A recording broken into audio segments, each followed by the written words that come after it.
Let's see if I can find the right spot here. So I can give you guys a nice view of the lake. All right. So Bondi, Pam Bondi, is going to release the Epstein files within 30 days. All right. So I don't know if the Senate has voted yet on that, but regardless, she's going to release the files within 30 days. So there'll probably be there's still going to be some stuff taken out, so it's not revealing people's names and so forth. So I think we don't have to worry about that. What is it going to reveal? It's going to reveal what it's going to reveal, and until you get judges that will convict, which you're not going to get until you get military involvement, it means nothing.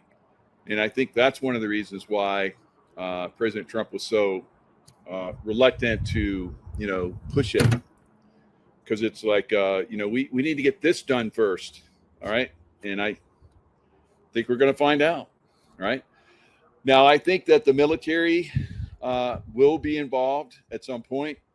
We will not have free and fair elections. All of us know that, unless the military gets involved. Right. Cut and dry. We have a captured operation in almost every county of America, and there's cheating that goes on. There's been cheating that's been going on for so long that it's not going to stop until somebody comes in and puts a stop to it physically by force, right? And if anyone wants to F around, they're going to find out, right? So this has to happen. And that's why we saw yesterday, and I put the video out yesterday, and other people did as well. I think I saw Juan O'Savin talking about it. It is very interesting how you had all those people with military backgrounds and intelligence backgrounds that came out and were telling military that they should not obey unlawful orders. Duh. All right, we all know that. So what are you trying to instigate there? Right? It's very obvious. It's very obvious. They're trying to make people double think. And then, of course, they have people that are within the military. You look at all of the people, that pretty much, I won't say all of them. I work with really good officers over the years in the military. The best ones usually didn't rise to the top. Same thing with enlisted. The best ones don't rise to the top, guys, because you have this, they want to control everything, and so political agendas get involved. We've seen that with a lot of people, like Admiral McCraven, right? Still, he went full on with Obama. Obama appointed him, so he went full on to the Obama camp, and he attacked President Trump. All right, so we've had other people that were at SEAL Team 6 when I was in the CIA in very close to Islamabad, where bin Laden was taken. Former SEAL Team 6 guy that was on a show just recently, and he was talking about how Obama wanted the raid to be delayed a day so that he could do he had like a press, dinner or something with all the press. So he wanted it delayed a day. So they delayed it a day. And because they delayed it a day, that's why one of the helicopters crashed, because of the difference in temperature and lift and all that kind of stuff. So, political bullshit, guys. And I saw it the whole time I was in the military. Rules of engagement. Once we went in, it was like, it's, kick ass. And if you feel threatened, then you can kill the enemy or kill somebody that you feel threatened by. And then eventually it was, okay, you need to not do this. You need not to shoot these guys. And you need to make sure if you shoot somebody, you shoot them like this. It was insane. Absolutely insane. Right now, when I was in, fortunately, when I was in the CIA, I was like a James Bond guy, license to kill, right? You get it, you F up, you're going to find out, right? So fortunately, I was able to, move and groove and never get in a position where somebody needed to find out. So that's what we're seeing right now with our political situation. We have incredible rules of engagement that are not make absolute no sense. And so we have to come in with good leadership from the military, not compromised military, not judges, not military, not political types that have agendas. So this has to be cleaned up. There's a lot of cleaning up that has to be done, and it's not going to happen overnight. So Epstein files released. So and so was on the Epstein. We already know Clinton was on 26 trips to Epstein Island, but he didn't go on the Epstein jet. And did he go to the island? Just because he was on the jet and went to St. Thomas, where Epstein's jet landed, it didn't land on the island. There was no airport on the island. There was only boats that could get to the island or helicopters. So there's no manifest for either of those. So Bill Clinton flies on Lolita Express to St. Thomas, and that's where it ends. So it's going nowhere, guys. Everybody's like, oh, he was on the Lolita Express to, Epstein Island. No, he went to, whoever they were, went to St. Thomas. So maybe they could say, well, I just went to St. Thomas and, I just had some meals and so forth, and then I left. Maybe, and for a lot of people, maybe that's true. Maybe they just went to St. Thomas, or maybe they went to not Little St. James, but he had a larger island. I don't know if you call it big St. James or whatever, but he had a larger island as well. Now, Epstein, how did he make his money? We know that the CIA, Mossad, and MI6, they were funneling money to Epstein. What was Epstein doing with that money, right? Was he like buying the ranch in New Mexico? And he was given the New York mansion by what's that guy who had Victoria's Secret, whatever that guy is. Nothing's ever happened to him. So he was given the mansion by that guy. And then we have, of course, Little St. James and Big St. James, whatever, and his own private jet and all these other things. And did they just funnel money to him? He was like an investment billionaire? No, he was an idiot. Everyone that was investment grade, in the stock exchange and so forth, they're like, this guy didn't even know what the hell he was doing. I asked him questions and he was like, he didn't know, right? So they gave him the money. They created a facade, and with the money they gave him, now we're already finding out there are Democrat Congress people that got Epstein money laundering. Hello, money laundering. All right. This is going to be a big thing going forward. All right. So the Democrats want to reveal. Let's think of the Democrats. They're out in the ocean. They're all like playing. They're throwing the ball. They're all like having fun. And then, we find out that they've been doing bad things and they know that they're in trouble. So what does one of them do? Takes out a knife and stabs one of their Democrat fellows. And then they say, run, shark, because now the shark's going to come to the blood-filled water and they're chumming. So they're like going to start to take out. This is what we're seeing right now with the Democrat Party. They're sacrificing themselves to try and misdirect, information, misdirect attention. Look at them. They're bad.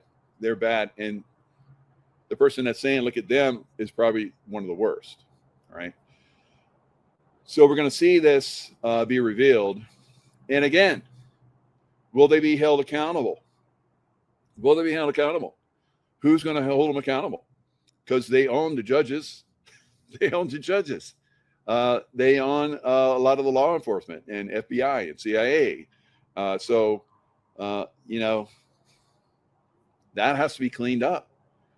And when Trump was taken down in 2020, he could have gone on, but you know, they had everything. They had everything on. They got blindsided.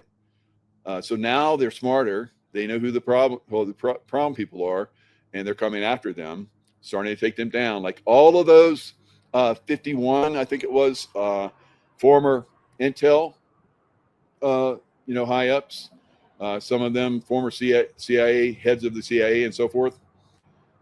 All of them lost their security clearances. So there's a methodical taking down of the system. James Comey looks like he's going to get off. And did he reveal, or was it just a big ploy? So everybody's looking at that. But the judicial system kept him alive. So the judicial system has to be taken out. And maybe that's another reveal. Because everybody's like, oh, we got him. He's like, he's going to go down. It's like, no, he's not going to go down. The judicial system is corrupt. Hello. Right? So that has to be taken care of. So Epstein Island, what? Like what? There's nothing there. You can't convict somebody that got on a jet and flew to St. Thomas. Then you have to get them going to the island, and there's no record.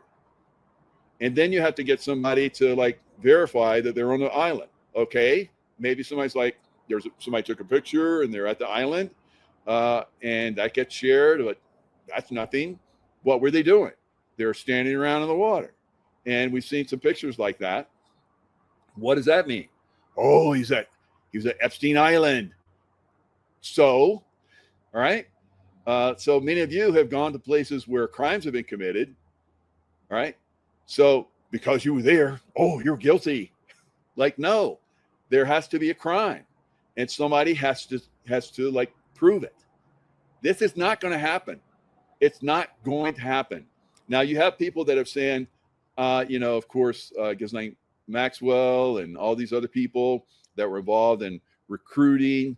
A lot of these people have said, yeah, I got recruited, and some of the Victoria's Secret models, I got recruited, all these different things, right? So we know that some of these people were involved. We know that some of these people recruited, and then some of those people were abused. And some of them have come out. Some of them, their names are redacted. Some of them have come out openly. And some of those people that came out openly are dead now, right? Suicided. So who wants to stand up and say that, so-and-so, like Prince so-and-so, raped me when I was like 16, 17, whatever. And then that person comes out and says that, and now they're dead, right? They got millions of dollars, but now they're dead. What does that do for them? Who else wants to raise their hand and say they got abused? Not so many, right? So that's the problem also with revealing the Epstein files, because you have people that are going to cross verify. Oh, that's that person. Oh, Cindy Bye-Bye is now, involved, and she's going bye-bye, right? So that's what we're going to see. That's what we're going to see. So everybody that wanted this, we want the files. We want the files. We want the files before it's time. Before it's time. And they pressed it and they pressed it and they pressed it. And the Democrats saw, okay, they got a lot of people that want to do this. We can use this. We can chum the water with this. And some of our people will die, but we will survive. Right? So that's what they're doing. That's what they're doing. All right. So now we can correlate and we can transpose the Epstein files onto election theft. We can transpose it onto child trafficking, hundreds of thousands of children missing in the United States, hundreds of thousands, right? And we know that some of them have been rescued, and we have their information. They're redacted to a certain extent, but you know, I've had so many people on my show that have revealed this stuff, guys, and nothing happens because the judicial system is corrupt, because the Child Protective Services is corrupt, right? I'm going to have a guest on my show coming up Monday, and you might remember how a while back, Child Protective Custody came and took their children, right? So they're going to come on my show and talk about it. But I've had many people talk about this, how this one woman was involved with a man that was very rich, very powerful, and their children were being abused. We've seen this over and over again. So she came on my show and she talked about it.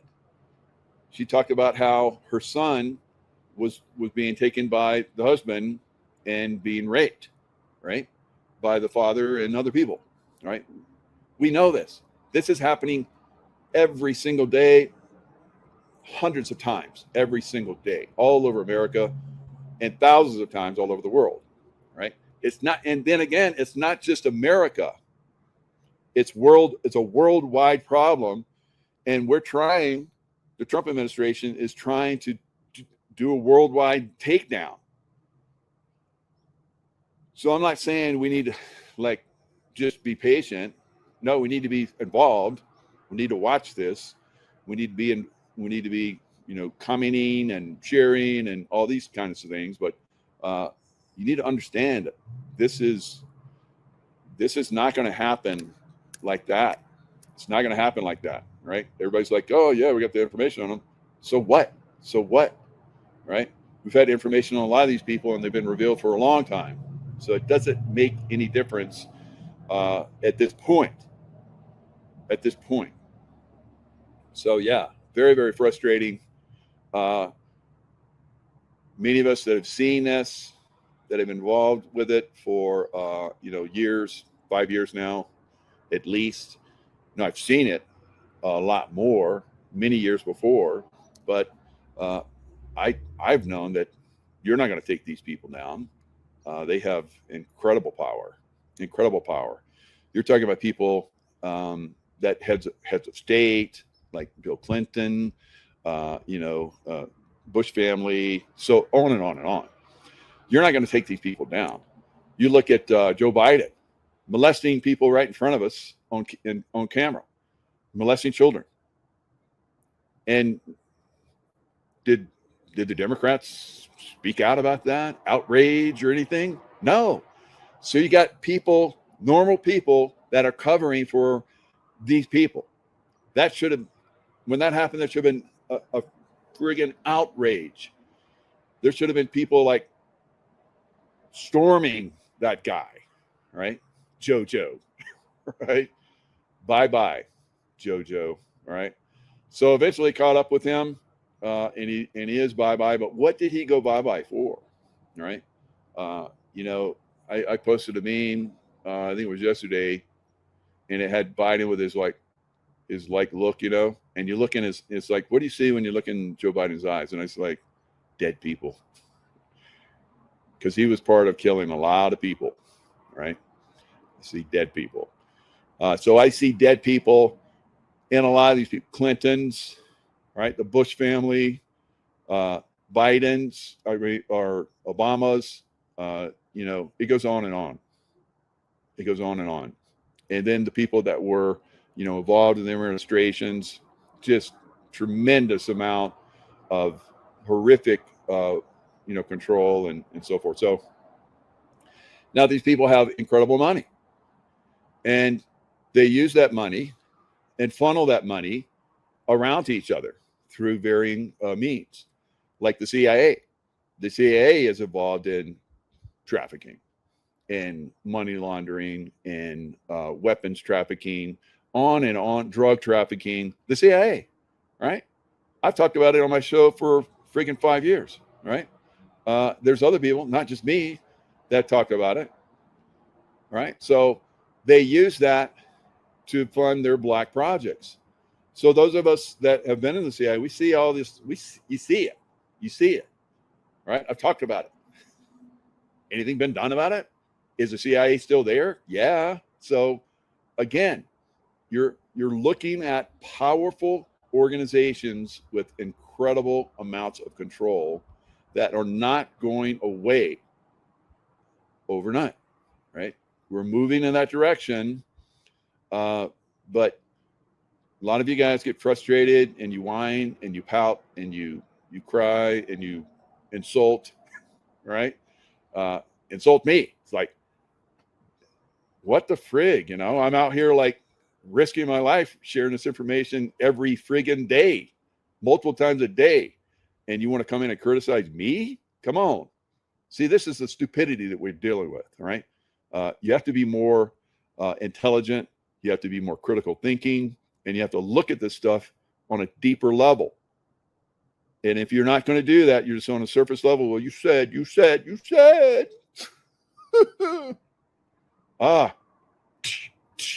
Wake the fuck up, right? So we're going to continue to see good things happen. Many of you aren't going to notice them, right? Some of us will point them out to you, and you still won't see it. But that's the way this show runs right now, right? It's not everything falls apart, and then the golden age financial system comes out. You have to take down that whole system. The financial, the political, the judicial, the spy networks, all right, that don't serve us, that serve, the elite bastards, right? So you're going to continue to see the slow takedown. Like James Comey. Why is he still walking free? Why is he still walking free? It's bullshit. We all know that he should have been gone long ago. When he came out and he pointed out Hillary Clinton did this, Hillary Clinton's emails, they destroyed their phones, they destroyed their computers, blah blah blah blah blah blah blah blah. But we're not going to do that. We're not going to convict. I was like, yeah. I was working out. I was like, yeah, oh God, this is a dream. This is a dream. And then he goes, no, we're not going to convict. And I was like, wow, what the F are you? You need to go bye-bye. But he's still here. He's still here.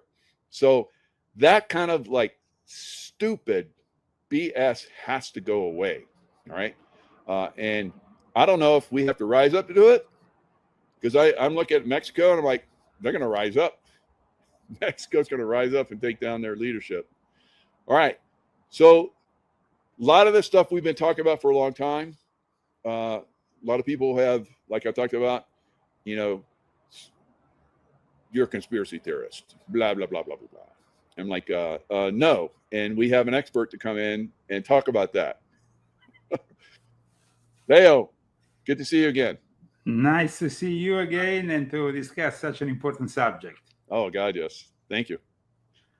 It's about time that we kind of clear some important points, especially in regards to the film Eyes Wide Shut. I once had the opportunity to interview one of the main actors in that movie. And from what I gathered, it's always been the portrait of something real rather than instead simply a tale, a novel, a fantasy about rich people doing weird things. Mm-hmm. And of course, in the last few weeks, we had more and more talk about the Epstein scandal, and we had at that point people within the mainstream news finally admitting that there is something more to it, and that maybe we should be a bit more, we should kind of say sorry to the so-called conspiracy theorists who in the past have discussed the possibility of the whole thing being real. As you know, I have published lately a book, which is The Rise and Fall of a Frankist Monster, which is based on the Sabbatean Frankist cult, which was behind Jeffrey Epstein.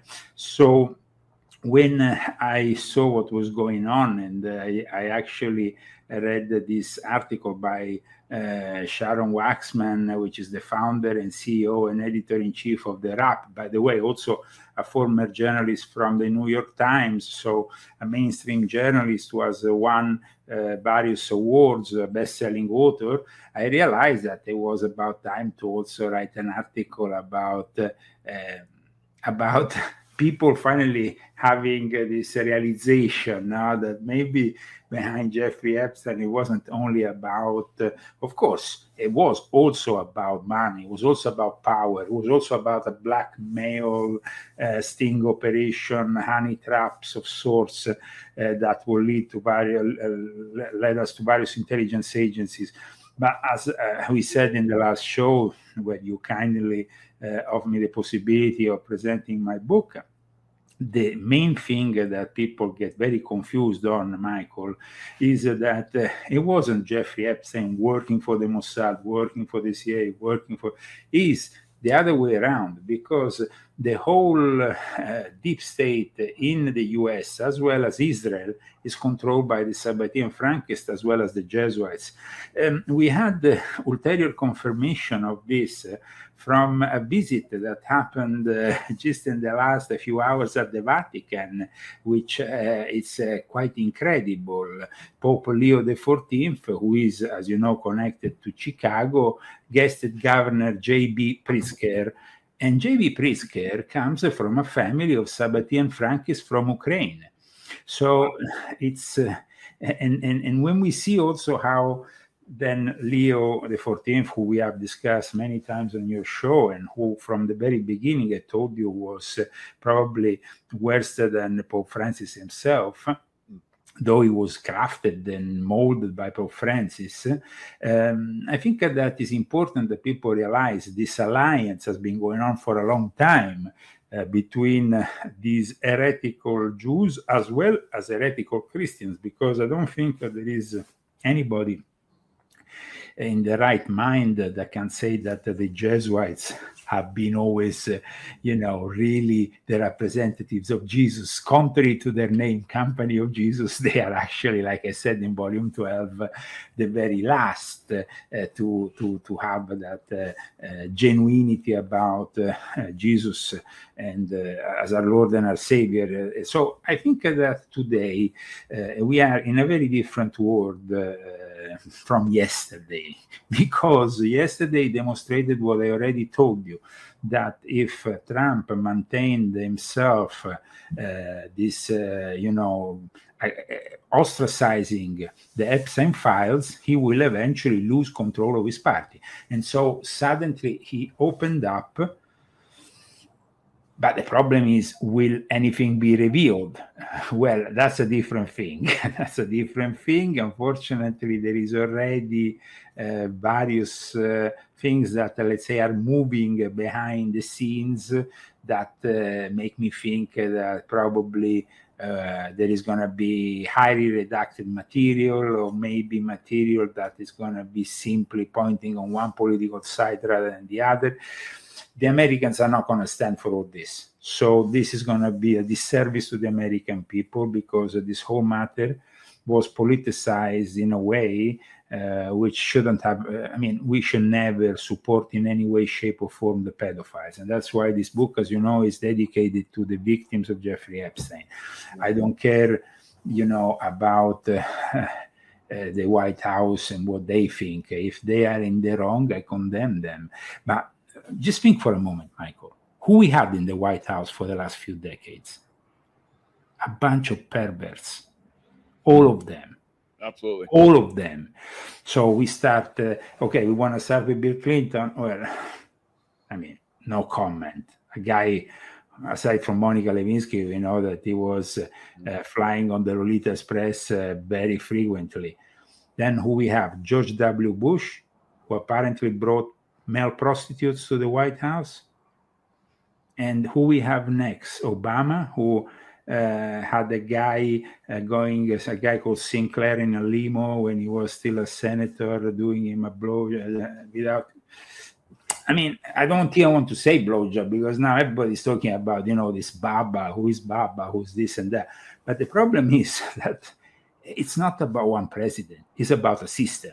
So today, we want to go deep into that system to understand a little bit better who are the protagonists. And I think if we want to really dig deeper into this whole thing, first of all, we have to go to the very origins of the Epstein case, which, as you know, are also not only, they are not only in what we already know, but in what has been covered up because it's part of the history, the legacy of America that starts from people like Samuel Bronfman, that starts from people who are not even mentioned nowadays because they were already either dead or on their way to dying by the time Epstein came into the scene. So this kind of understanding brings us to, for example, when it comes down to the dark secrets of the United States,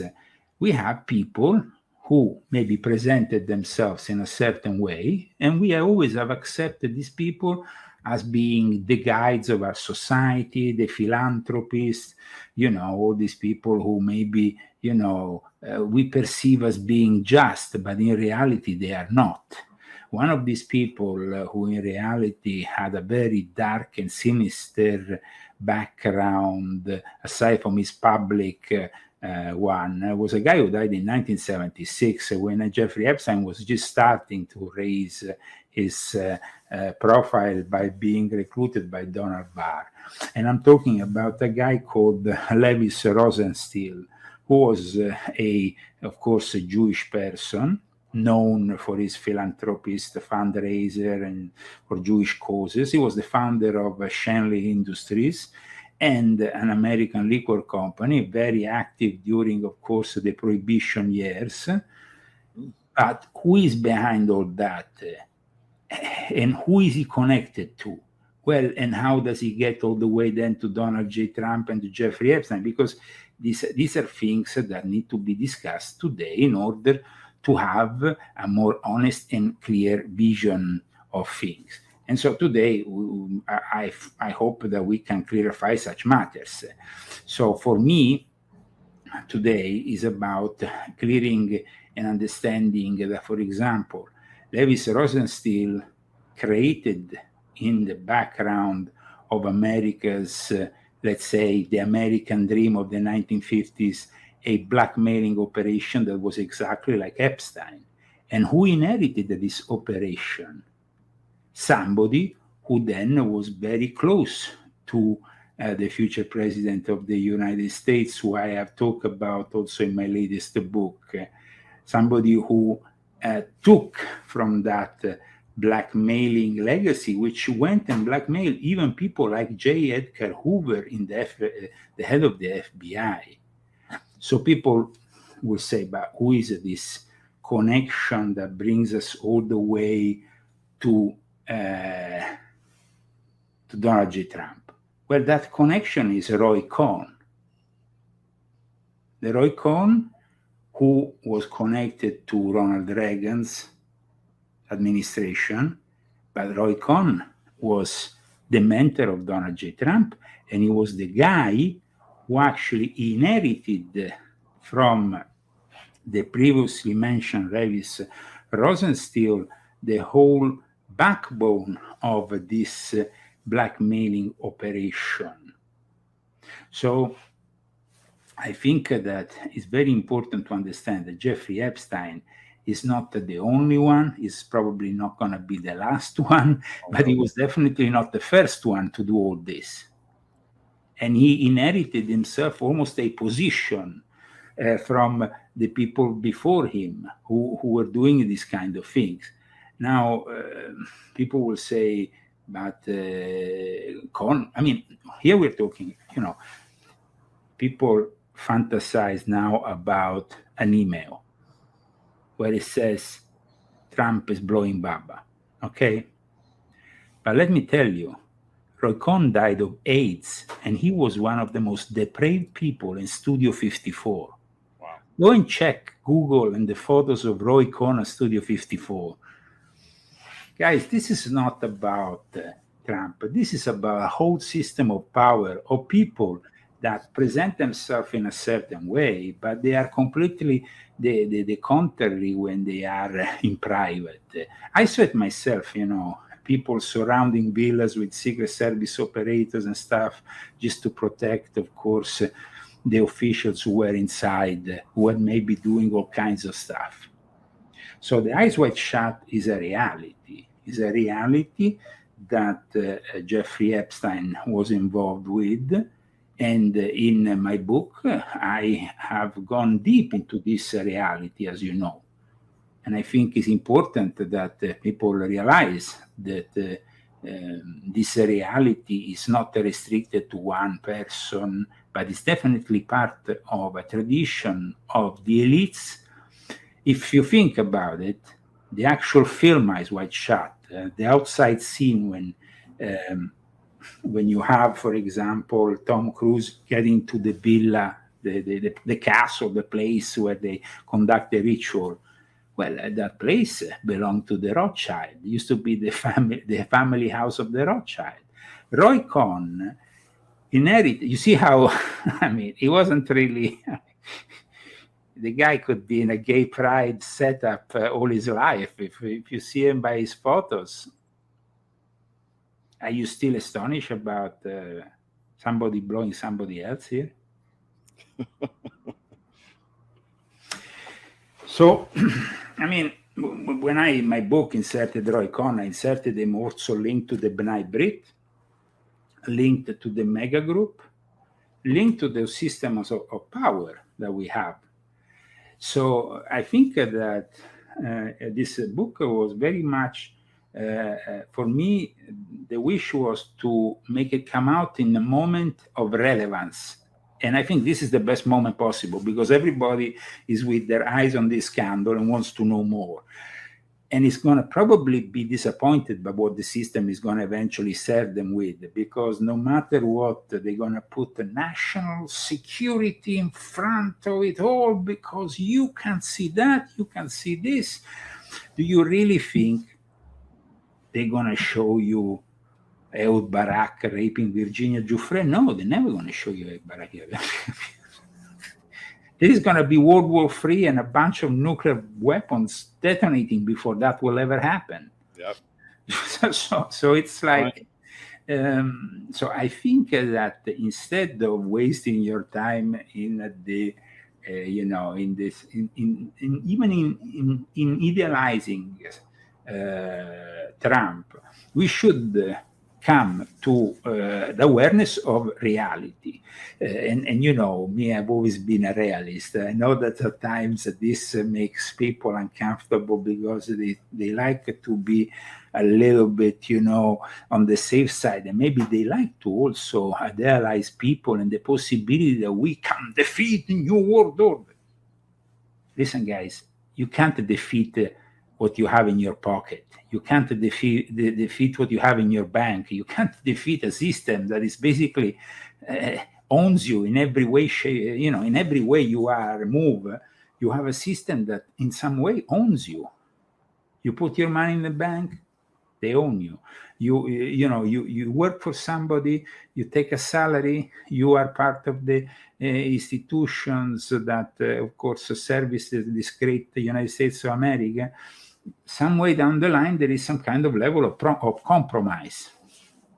And for me, it's important today to understand and explain to the people that the Sabbateanism and Frankism, with their distinct tendency to practice heretical rituals, to encourage the overstepping and inversion of established religious laws and rules, because in the end is about these people being able to preach outwards that they have some kind of belief, either Christian, either Muslim, either Jew. They say, oh, we are great Christians, and then maybe if you see them in their private life, they have this lover, this other lover, they go with this and they do that and blah blah blah. It was very easy for a gentleman called Ataturk, who founded modern Turkey, to simply put a bunch of imams into a train that we know as the Orient Express, and fill it up with prostitutes, and from that moment onwards, blackmail them for life. So it's about also the blackmail system, which is part of it all and has been for a long time. Now, Roy Cohn was part of this Sabbatean Frankist vision of things, of these dark demonic powers, which in Judaism are known also as the klipot, that are naturally ingrained in every man's constitution, and they oppose each act of salvation. And they are, of course, they are selling all this as a way to bind people together. So it's not only, the ritual in itself, but the fact that you participate to something forbidden, something that is a little bit like when the Skull and Bones, during their initiation ritual, have, these people who for a whole night have to confess all their most, all their secrets to a bunch of strangers. So it kind of creates really the bond that will never end, that bond. And so at times, I noticed that in Satanism, those practices, may they be the sacrifice of a child, the rape of a minor, anything that is forbidden and perverse becomes also a matter of deep union between the parts. Now, going back to Eyes Wide Shut, this film was ended and edited after the death of Stanley Kubrick. And apparently there were parts that were omitted from the film. There is a lot of discussion about the end of the film. And why is that? There is apparently 20 to 30 minutes that are missing from this film. But, when you edit, you can throw away things that maybe don't fit with the narrative. But in this case, apparently, there were things that were deemed dangerous. And one of the things that is often discussed is that the last scene was in reality Tom Cruise and Nicole Kidman giving their child to the pedo cult. Oh, wow. So just to give, when you see this movie, you see obvious reference to sexual magic. And sexual magic is a practice that, as I explain in my book, has their very roots in Sabbatean Frankism. I mean, of course, there might have been perverts since ancient times doing all kinds of depraved things in the ancient Rome as well as in later situations. But the fact that they codified the rituals in a way that they functioned for also an elite of people, well, that is a typical thing that was done by the Sabbateans. I mean, you see, there is the Sabbateans and then there is the Frankists, but they have, maybe some similarities, and they, of course, have a lot in common, because in the end, the Frankists were simply the Sabbateans with added elements, especially the cult of the female divinity, possibly in the shape of a sacred maiden or a whore that is subject to collective practices of devotion and adoration. Well, isn't that what Anton LaVey did with his Church of Satan in his Black Masses? It's exactly the same. And in fact, Anton LaVey was Anton Levi, and his family came from Thessaloniki, and they were Sabbateans. So the very roots of modern Satanism are in this cult, a cult of very powerful people. The fact that, for example, in Frankism in particular, a tendency to reinforce military customs. There was a lot of discipline. including the application of hierarchical structures. And this is very important because, as you know, even in the mafia, there is a hierarchical structure, and often they borrow military, military terms or military, like the guy's a colonel or the guy's a general or the guy's. And so there is always been the use of a hierarchical structure, and this, of course, also with the possibility that at the moment what we are seeing is going to develop in two directions. So it's one direction in which they will actually go after maybe 10 to 12 people in those files and expose them to the legality of it all, which means they will eventually get sentenced. But that is a possibility I personally have very little belief in, Michael. Because we are talking people who are very powerful, people who can buy entire states if they want, people who own. They may make some patsies or sacrifices of their group, but as we know, they'll tell somebody to sacrifice himself so that you're doing it for the good of the whole community, and that's why they do it. Yeah, but remember that there is also so much material that has been made already public, and the people have a lot of expectance. If you just go after some, now, for example, in the last few days, there has been a lot of talk in regards to one of the characters that was probably important, but still, to tell you the truth, minor respect to other characters. I'm talking here about Summers, the guy from Harvard. Now, you know that I have Larry Summers. I have dedicated a whole chapter to Harvard in my book. I have explained that Jeffrey Epstein had an office in Harvard, went in and out of Harvard, where, like you're wearing now, like your hoodie, he had the thing with written Harvard, he went around with it. He was very much present in Harvard. So today we have the exposure finally of somebody like Larry Summers. But Larry Summers also is resigning from OpenAI board because he was part of the OpenAI board. Which is a very important position, because today OpenAI is a very important part of the new tech industries, and developing the AI. There is OpenAI, and then you have maybe Elon Musk, and you have maybe some other player. But OpenAI is regarded as the main player in this business at the moment. So the fact that he had to. People, for example, also when it comes to Lex Wexner also is involved in the AI.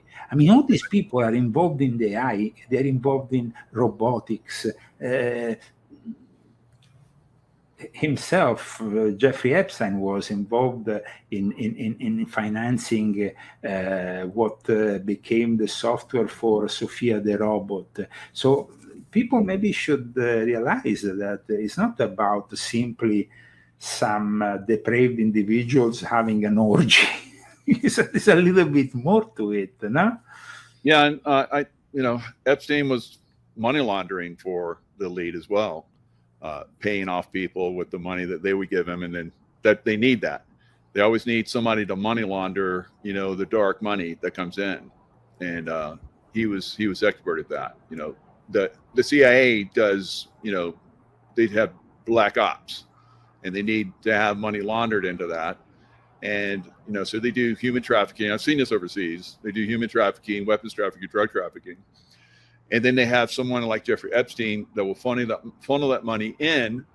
They'll create a facade business.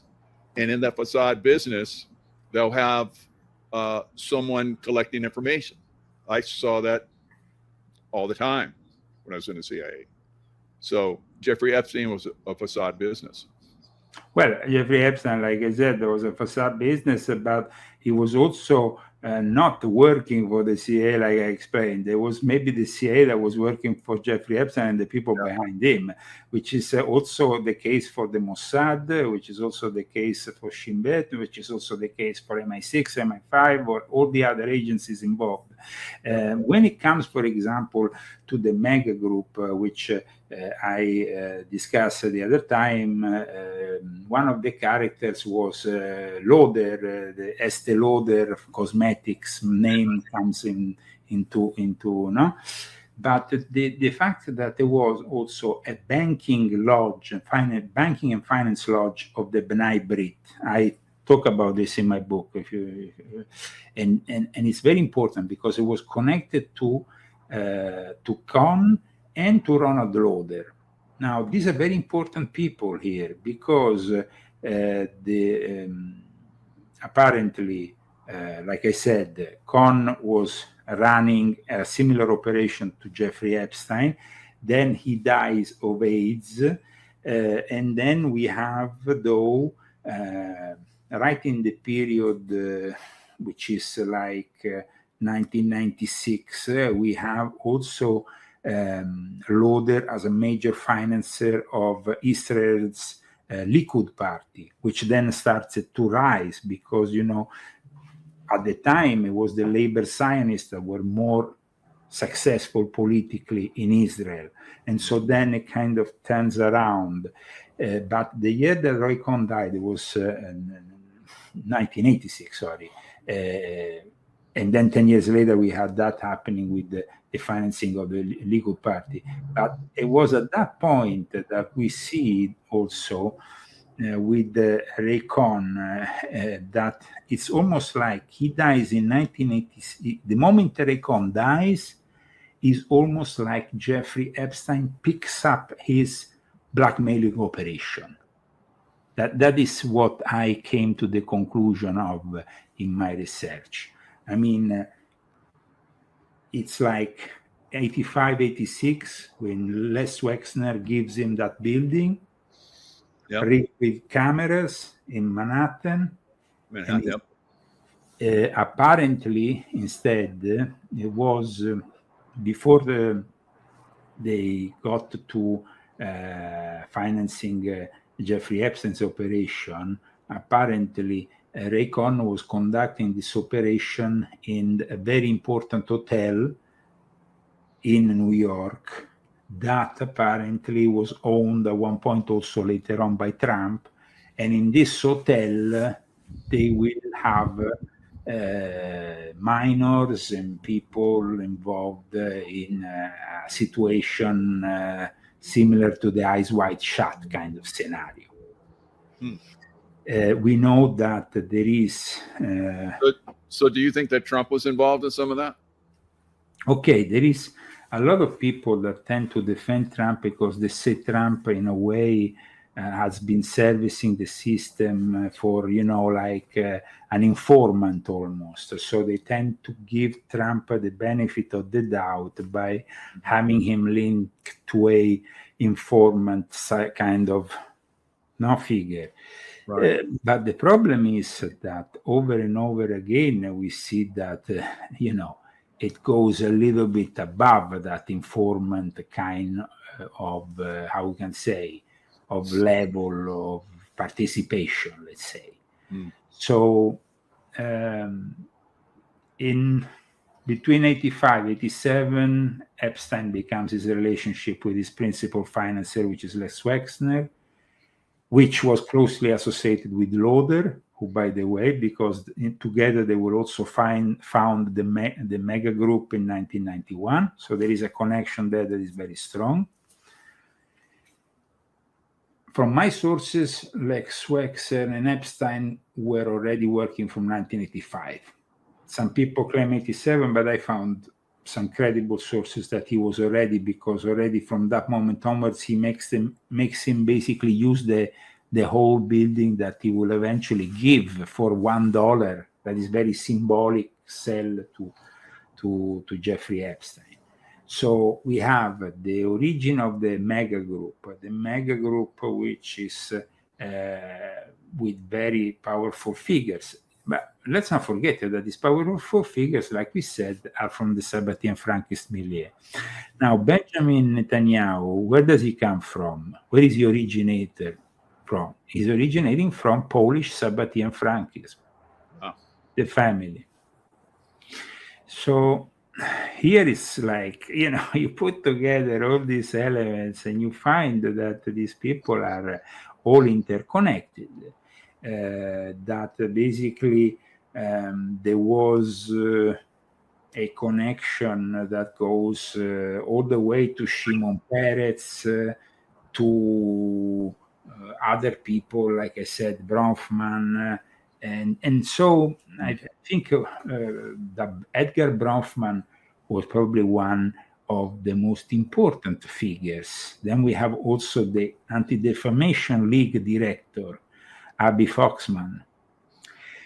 Now, let's not forget that the Anti-Defamation League was founded by the B'nai B'rith, and in my book I show that the B'nai B'rith is a Sabbatean Frankist creation, because in reality B'nai B'rith, if interpreted as Rabbi Unterman interpreted, was meaning Shabbata is my illumination, so more clear than that it can't be. Now, the major supporters of ADL included the Ronald Lauder, of course, which is still a powerful figure to this day. And then you had many others like Max Fisher and so on. But here we are talking about people, it's always like people say, oh, Jeffrey Epstein, his connection with Israel, he was working for the Mossad. And I'm like laughing, because Jeffrey Epstein was much more than that. It was bigger than that. Oh, yeah. It was a world enterprise, because you shouldn't restrict the power of the Sabbatean Frankists simply to one country. When they have created a banking system that is worldwide, when 20%, like we said, of the Bank of China is owned by the Rothschild, when the Rothschild themselves have been like inspirational for the film Eyes Wide Shut, because the actual place was a villa of the Rothschild. Mm-hmm. People, wonder sometimes about that, but it's called Mentmore Towers. Mentmore Towers has a long history, because it was in the 1850s that the Rothschild families arrived in this village of Mentmore in Buckinghamshire, and they established what became a very beautiful building, because it is a very beautiful. I mean, you see it outside, when Tom Cruise arrives there with the mask on and the thing, and it was the place where Baron Meyer the Rothschild really developed an incredible situation, because he actually started to buy all the land there in 1846. And it was then sold quite recently. At one point, it became the headquarters of the Maharishi Foundation, which is like another kind of one of these gurus from the 1960s that developed his influence also. So in England, but Baron Rothschild, together with other figures of the Rothschild families, were, as I described in my book, doing what the Frankists wanted to do to expand themselves, marry into Christian aristocratic families. And initially was Catholic, and then it became members of the Church of England, especially influential for what then became the Balfour Declaration, the very layout that then created the State of Israel. So I think that somebody says, weren't the Rothschild and the royal they were, of course, they married into the nobility, but not only in England, also in Austria before that. Also, the process that Jacob Frank started wasn't only the Rothschild, there was a whole group of bankers, the more prominent ones, the more known ones, and probably the ones that everybody has in mind whenever there is a conspiracy theory are the Rothschild. But like you have read in my book, they're not the only ones. They are one of the more influential, but they are not the only ones. And they all help each other, because that is the strength of this whole thing. You see, the Jewish people have been persecuted, and of course they have always had this, this thing of helping each other. But at the same time, the Sabbatean Frankists that infiltrated Judaism and then manipulated from within has become like the virus, let's say, a bit like for the Christian world, the Jesuits. The Jesuits were the virus initially that infiltrated all the reform movement, and then in the end, see where we are now today, where basically most Christian groups of all sorts are controlled by the Vatican, and even the King of England goes there, so it's kind of like all coming together. But like I said, the Eyes Wide Shut indication made by Stanley Kubrick, by simply, because you see, this Mentmore Towers is in bad condition, so they couldn't film within Mentmore Towers. But because it symbolized for Kubrick the power of the Rothschild, he wanted that image in the collective consciousness to be projected, connected to this Eyes Wide Shut. So I think that is an important element that we can add to our story, together with the fact that nowadays, like I said, there is journalists like the one I mentioned earlier, Sharon Waxman, but also other ones who are more and more admitting that,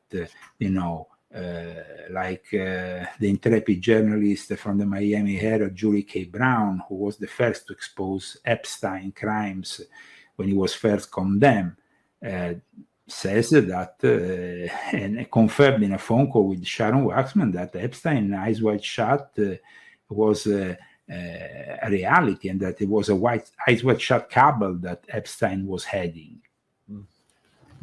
However, after these admissions have been made by the mainstream press, I don't think that we will have more of these admissions, because it will get too close to then the very finances of all these newspapers where they work for. And it will be at one point. See, today, The Economist, which is now another thing, The Economist is a prestigious newspaper, a prestigious publication now that we all take information from. Well, The Economist now is being sold, most of it, from Linda Rothschild, personal friend of Jeffrey Epstein and the former Prince Andrew, to John Elkann, who, as I showed here, is one of the rising names of Sabbatean Frankism, and I showed him in my book. And the interesting thing about The Economist today is that they are making some very, very dark forecast for next year. I don't know if you heard about it, but they are the forecast that they are basically saying, The Economist is predicting for 2026 war, pestilence, and financial collapse. Wow. And if the Sabbatean Frankists who own it are actually making that public, what do you think is the purpose for doing that? Because, I mean, it seems like either they are telling us what is about to happen, what they're about to do to us in order to achieve the Great Reset, which has always been their ultimate plan by 2030. See, yesterday, one thing that really bothered me was to see, while all this theatrics, politics was going on, there was, of course, the Saudi Arabian prince, head of Saudi Arabia, receiving the White House, and there was the state dinner. In the state dinner, we saw once again Elon Musk.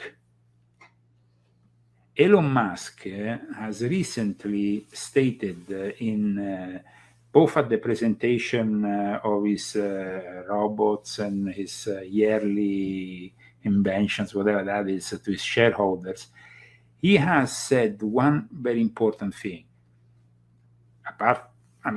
Some of it can be interpreted as maybe over the top, but amongst the various things that he's pushing Optimus, the robot, as the solution for all world problems. Okay. But at the same time, he said that will make most of the planet lose their jobs. So working will be facultative, and he announced the fact that we will all be on a universal income. And I'm talking to you about the dinner that happened yesterday at the White House, because one of the major finances in the world of AI, as I explained in my volume 10 of my confessions, is Saudi Arabia. Is the prince that was received yesterday in the White House, and I mean, Prince Mohammed bin Salman is not a guy that personally I would have received in the White House after what happened on 9/11. Now, it's true, like I explained, that there was 9/11 is partly an inside job as well as an outside job. And but there is a heavy responsibility from Saudi Arabia. But there is also, if you think about it, and this is very, very particular because this is something that really, if you think about this connection, Jeffrey Epstein had a very particular relationship with the Saudi royal family and traveled to the kingdom in the last years of his life. Wow. And he used a foreign passport with fake name to enter Saudi Arabia. And one thing that, and you know, as a former CIA operative, one thing that you can detect in a spy is the use of passports. They always change them all the time. They claim they lose them because they don't want the stamps to be detected by the people in the next place they visit. That is a classic. You know, a normal person, if he goes through all these countries, will have 30 stamps, but then it will be a liability. So he was losing his passport every 2 minutes.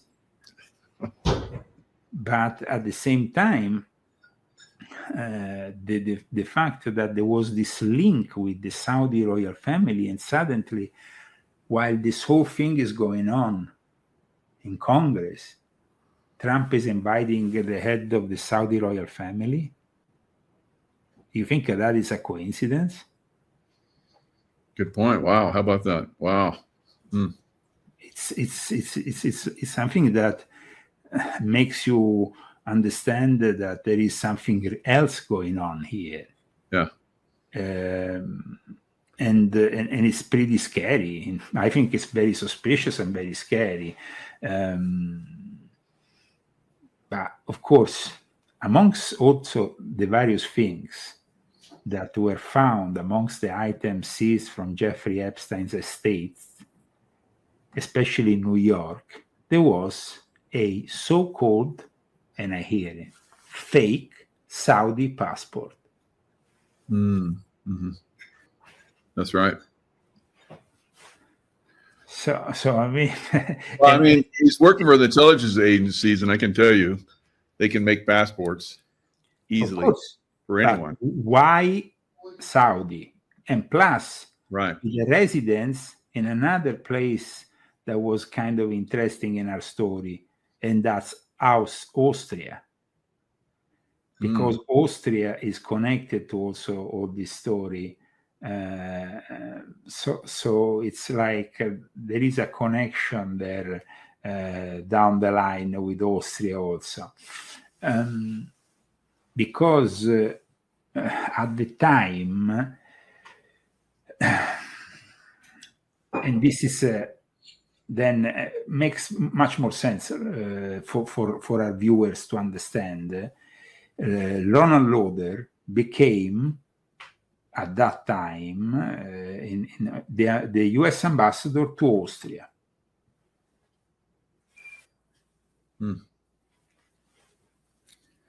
And that was the year in which, after Roy Cohn died, they passed on officially the sanction that the guy who will be in charge of this whole blackmailing theater will be Jeffrey Epstein. So who do you think is doing Jeffrey Epstein's work now?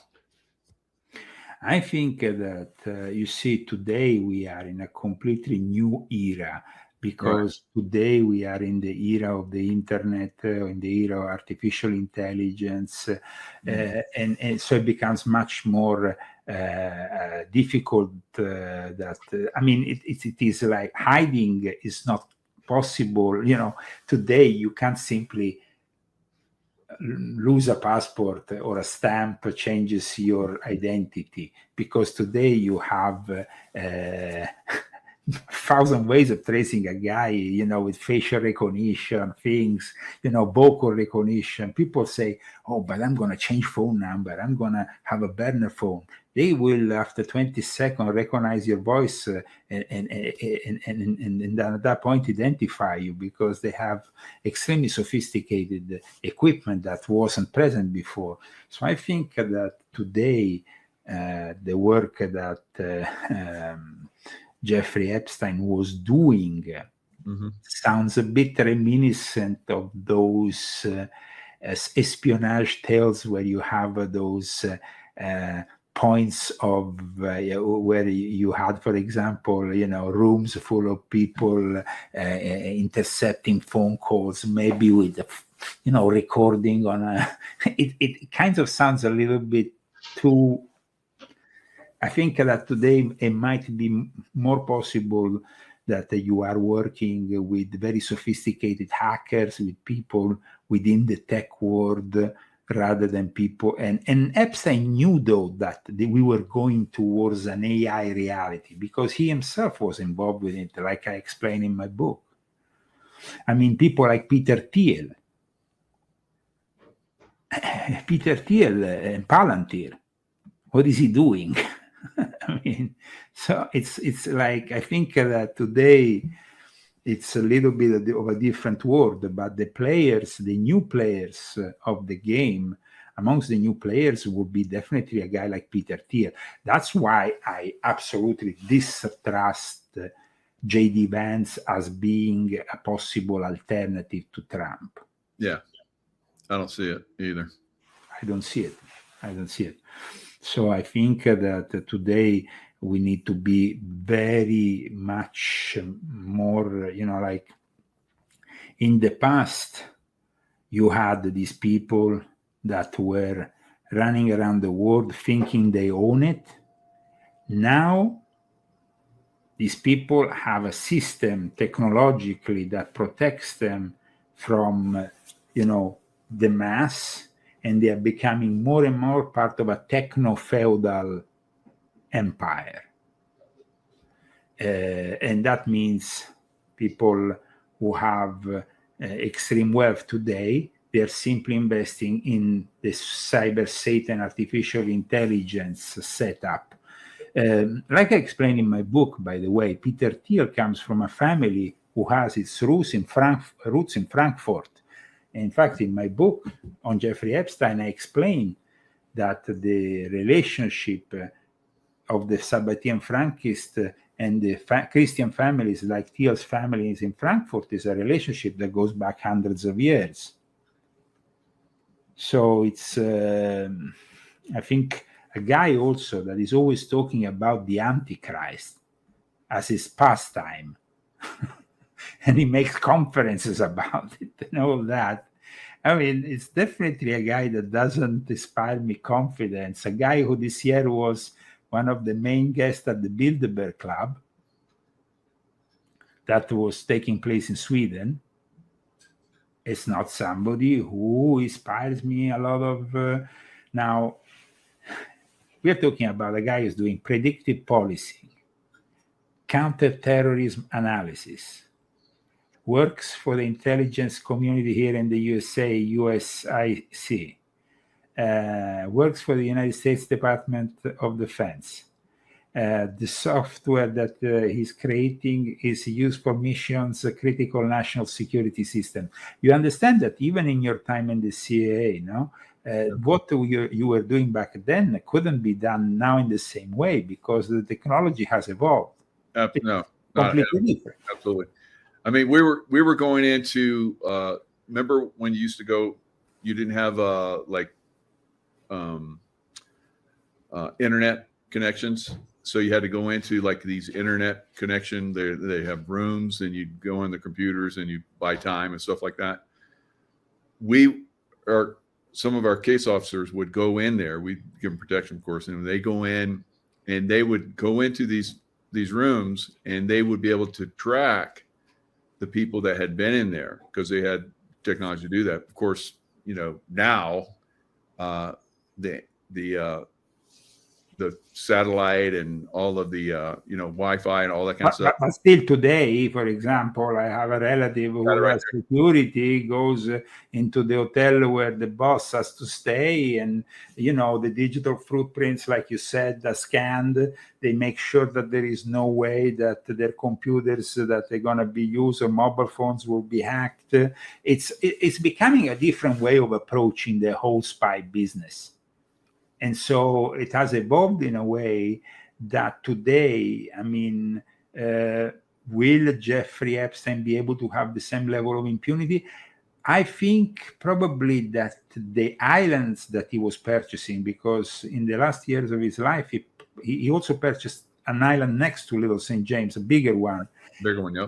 The plan was to isolate those islands then from any kind of scrutiny, with the heavy use of technology, because only in that kind of setup you can really isolate yourself from the phone cells, everything else, satellites. You can shield everything, and maybe at that point have a level of impunity like he used to have.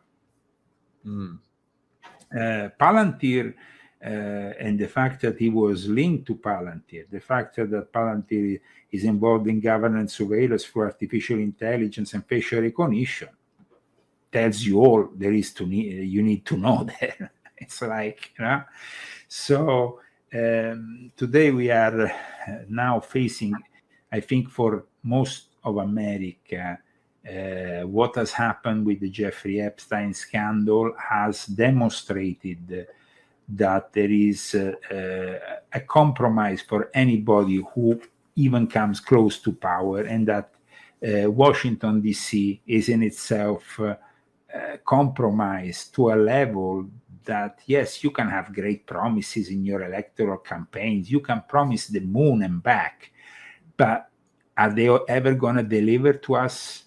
Even this populist, side of Trump is now showing instead the different side. Yeah. And I don't know if everybody's happy about it. I mean, MAGA needs to become independent from Trump and needs to always prioritize America first. Good point. Yeah. So, it's like we the people. It's not about these politicians going to make things. It's not about letting 600,000 Chinese young students and potential spies in our countries, because that means to be a traitor. So when Marjorie Taylor Greene said, Trump called me a traitor, let me explain what a traitor is. And a lot of people now are saying, oh, Marjorie Taylor Greene should have never criticized the president yesterday. Or I think that speech she gave was spot on. They were very powerful people who didn't want this stuff known, even partially their names revealed. Like I said earlier, I doubt that we might have investigations into these powerful people. There might be some of them who might be exposed, but the level of power that is beyond Epstein is at a level. They're not going to be convicted. Listen, when you see the people behind Epstein are the people who have financed every governor in every state of the United States of America, every single senator, then at that point you are like, these people, they were forced yesterday into voting. And it was kind of like really funny to see that there was only this one loose guy, right, who voted no. And I think that the loose guy who voted no, probably, I mean, maybe he had more coherence than other people. Maybe he knew that it was political suicide, though, because at that point, he appeared everywhere and everywhere. That guy is never going to have a future in politics anymore. Yeah, he's I can't think of his name right now. From Louisiana, he's pretty strong. Yeah. He'll probably survive, but yeah, Trump had said he wants all the Republicans to vote, and there was one Democrat I saw that had voted nay as well, and then eventually it went off. So then no Democrats. I guess somebody got to him and said, "Yeah, you need to change that vote." But there's nothing going to happen. I agree with you. It's. I mean, the guy we're talking is this Clay.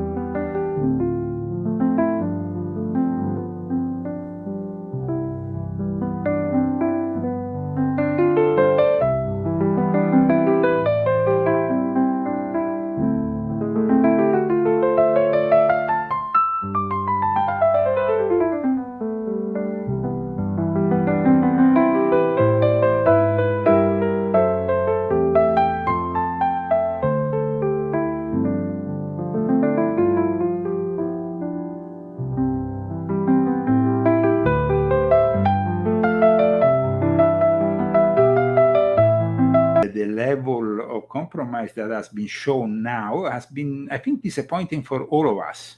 Yes.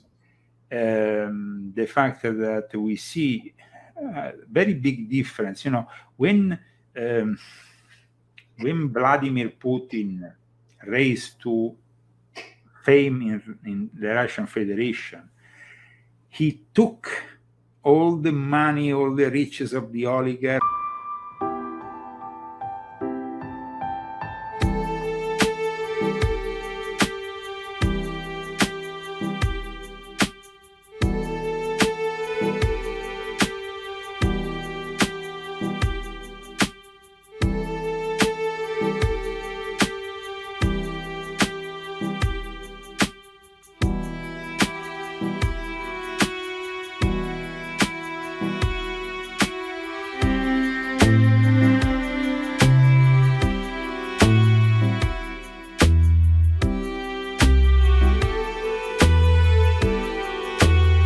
Yeah, it's got to come from we the people. We can't depend on any of the politicians. They just cover for each other. They're all corrupt. And so, yeah, we have to find someone that's going to be a true leader. No one that's like, bought and paid for by Peter Thiel, right? So I don't see. The problem is in this present situation in America, where politics has such high cost. We saw how much money Kamala Harris spent, over $1.5 billion. I mean, it was just like incredible, the amount of money that was spent in that campaign. And of course, also Trump. I mean, you need billions. They pay for people to support them. Like Republicans, they'll get volunteers to go out and, do politicking and, voter registrations or like that. The Democrats pay people. They own everything. Regardless of the politics. Republicans or Democrats, you need the money. So even if, the idea might have been a great idea initially when Elon Musk said, I want to create an alternative party. But then he saw himself that it wasn't really feasible in this, in this two-party system, which is already rigged and paid for. So it is very difficult. But going back to, of course, the subject of that we are discussing and what we are seeing with what has developed in recent times. Like we said, it wasn't born out simply of recent things that maybe Epstein, was this singular kind of guy who suddenly found a way to blackmail people and work for this or this. No, we see that it is a system that he inherited. So it is a system that somebody else might inherit. We said also that they might not have the same characteristic because technology has evolved. Today, you can find through dating apps, social networks, more information about potential victims for sexual human trafficking that in the past you couldn't, because they relied the information directly on the internet, their photos. So it's not like, I don't see in the year 2025 somebody like Ghislaine Maxwell waiting in front of a school where 13-year-old come out, because after 2 minutes they will have their photo probably made by some mother on their phone. They will be exposed in some way, maybe. It will be, so that will be a little bit more difficult. You understand? It's like the concept of recruiting in the way that it was done back then. I don't think it can be replicated today, but there is other ways, unfortunately, especially through technology, that make it possible. Yeah, definitely. There is large human trafficking operations that take place today, unfortunately. Yeah, I have a friend, Louis Herms, who's running for governor of California, and he wants to do away with the taxes, all kinds of crazy stuff, go after child trafficking.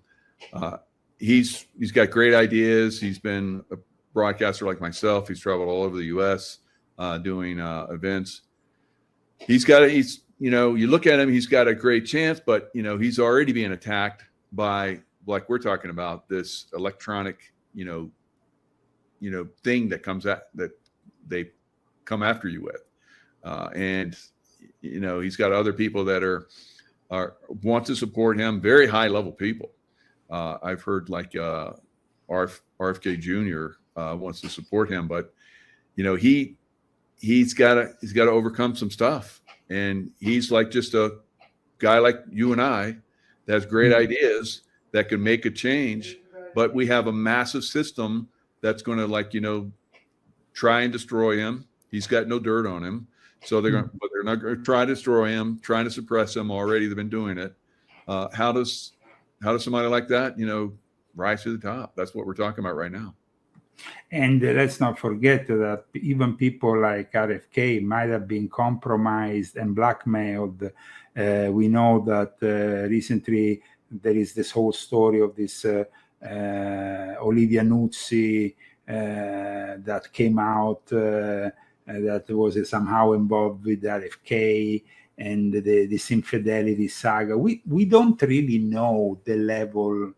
These people have information on everybody, and they will always use it against you once you reach some level of power. And if they don't have anything, they'll just lie, make it up, and then push it out there like it's real. And then, but I actually, they'll just keep on. That is also true. That is also a possibility. But if you think about it, the people they eventually have always led into power are the ones who they can blackmail with more ease because they are compromised. I will never forget that image that circulated briefly during the pandemic of those two congressmen having sex in Congress, homosexual sex. Yeah. It was never mentioned after who they were. Everything was forcefully removed from the internet, and nothing to see here. Pass on. But the system it's so corrupt there so the Sabbatean Frankists have always known that from the very start. From the very start, they knew that sex could have been at the same time something that they could use at an occult level, but something they could use also at a political level. And so they have always had that idea of manipulating people through the use of sex. Now, they are not the only sect that has done that in the course of humankind. There has been many others who have attracted the weak men with that kind of activity, including more recent Scientology, for example, and so on. Right. But I think that the way that the system has been built, with the Sabbatean Frankists being involved in the banking system, then later on being involved at very high levels in science. I mean, we are talking about also people who are very smart, the Einsteins of the situation. It's always Stein. It's always the Stein that goes in, no? And that Stein, that stone, it's always present. So for me, I think today we have realized that yes, like you said, there might be people who want to try to run for office, but trying is one thing. Achieving then a success. I personally was involved in politics briefly in Italy. I saw the level of corruption. I was so disgusted with it that it was simply an experiment I wanted to use to see it from inside, like seeing how it is to run for office. Yeah, many times, many ways, yeah. But once they arrive to certain positions, if they become like Kash Patel and Dan Bongino, who suddenly from one day to another, they abandon the whole Epstein thing and they become silent. Dan Bongino was a guy who was doing shows every day, who was very public, very talkative. He maybe gives an occasional 1 to 4, maybe one interview a month, maybe. But we're talking about really levels of silence which are kind of disturbing if you think about it. Mm-hmm. No? Definitely. Yeah. So we definitely have to maybe in the future go back on this topic, because I'm sure that once it's gonna evolve in one direction or the other, the Epstein saga is not gonna end up here simply with this vote in Congress, because I think that either they're gonna redact the hell out of it, either they're gonna start to stop certain things. And then let's also think about the fact that what they are making public in those so-called Epstein files that the Congress wants to is been voting for is not the entirety of the judiciary material that is available. So it's always partial. So the people will be more and more disappointed, disgusted, drawn to abandon politics, and then at the same time we are instead being more and more manipulated by a reality where the AI will probably lead us from the White House, and Congress will become a simple tool of this artificial reality which is taking place. That is unfortunately what's going to happen. I mean, in 10 years from now, politics is not going to have the same identity. And well, there's other ways that they can, compromise and, threaten. I was talking to a doctor earlier today, and he said that he and another group, very powerful group, had basically convinced Trump that he didn't need to go forward with Operation Warp Speed. And then he had a meeting with, very high level people, Microsoft, Bill Gates type, who came in, and he had a vial, and he said, this vial right here will kill 75% of the people of the earth. And we have these in different locations around the earth.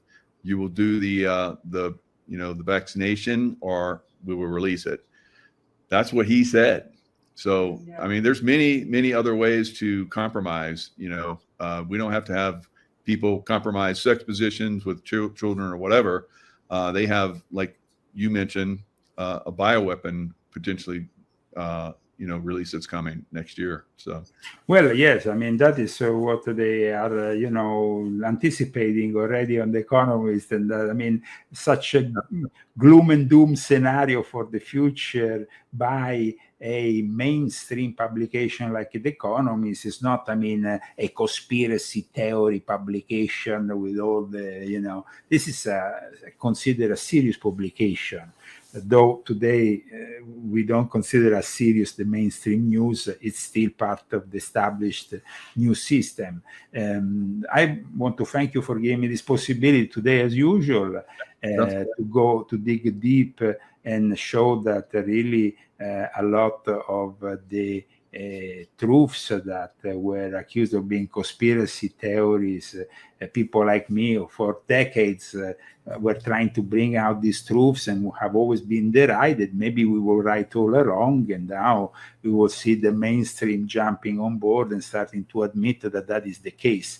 I think that at one point, though, once you admit that that is true, is because these people, they don't care anymore if you expose them, because they have reached a level in which you cannot, you can't change their plans, or you can't even see what they're doing, because their level of invisibility maybe has grown exponentially since Jeffrey Epstein's experience.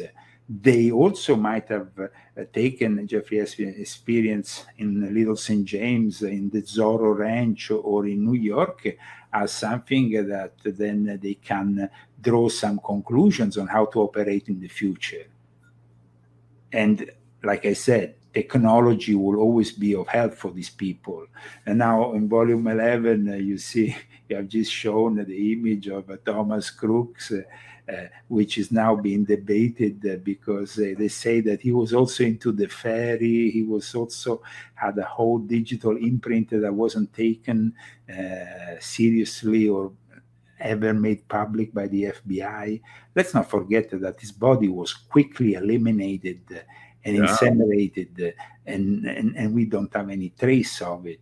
The FBI needed to be exposed by Pambondi, Dan Bongino, Kash Patel, who is now in charge of it. We thought about finally a Department of Justice who will be put upside down, and all wokeism will be expelled, and the deep state will be running away and hiding after that. But I don't see that happening, unfortunately. I see, unfortunately, these people still in charge, and it seems like you can maybe change the facade a little bit. It's very symbolic what has happened to the Little St. James Temple of Jeffrey Epstein, because this image here, now they have painted it in white, and it's like they have, because they have made the island a tourist island. So they have purified it almost with the painting into white, very symbolic, of wanting to purify it, the whole thing. But we remember also what was written in the Georgia Guidestones, that suddenly in the middle of the pandemic, they were blown up like... Their message was there, and it's a message that will stay in our minds. So thank you for once again giving me the opportunity for this great chat with you. And let's hope that people can really understand it's not about the politics anymore. It's about awareness. And once you have that awareness, try to make the best of it without following the rules and following the trends of the system that is pushing you one against the other, because there is no just people in this political establishment of sorts. They might be a little bit better than the other for a number of reasons. Of course, I voted for Trump. Many other people who are following us today voted for Trump. We dodged the bullet with Kamala Harris. But the problem is that anybody that arrives there, especially in their second mandate, the level of compromise is much higher. Yeah.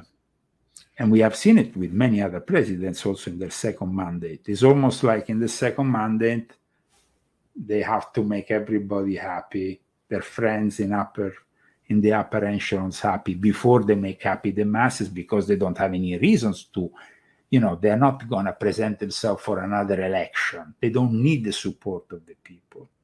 They need the support of the establishment. Right. And that's what I've seen yesterday with that dinner in the White House, unfortunately. God bless you all, and God bless our great Michael Jaco that can continue his mission. Take care. Take care. Thanks a lot. Thanks.